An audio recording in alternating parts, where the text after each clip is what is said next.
તમારો બધાનો પગાર સરકાર પ્રજાના ટેક્સથી આપે છે, કોઈના કમલમમાંથી પગાર નથી આવતો. કેમ ભાઈ સભ્ય નોંધણી અધિકારીઓ કરે છે? કોણે કીધું? કોઈ કયો પરિપત્ર છે? બતાવો અમને. આ સરકારમાં તલાટીથી લઈને કલેક્ટર શ્રી સુધી અમારા જેવા ધારાસભ્ય પણ, સાંસદ હોય કે બીજા ચૂંટાયેલા પ્રતિનિધિ, બધા પ્રજાના નોકર છે. અમે પણ નોકર છે પ્રજાના ટેક્સના પૈસા અમને પણ પગાર મળે છે. એટલે કોઈ પણ અધિકારીએ પોતે માલિક છે એવું સમજવાનું નથી. આજે આ બધા માલિકો આવ્યા છે, જવાબ માંગે છે. કલેક્ટર, ડીડીઓ, નિયામક ડીઆરડીએ ના અને 5 તાલુકાના ટીડીઓને બોલાવો, પછી જ અમે અહીંથી ખસીશું. અમારે પોલીસ સાથે કોઈ લેવા દેવા નહીં. પોલીસ મિત્રોને હું વિનંતી કરું છું, ભાઈ અમે શાંતિથી રજૂઆત કરવા આવ્યા છે.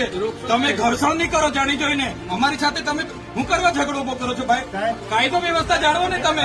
પોલીસ ડિપાર્ટમેન્ટ, અમારા વિસ્તારમાં શિક્ષકો મૂકી આપવાના છો તમે.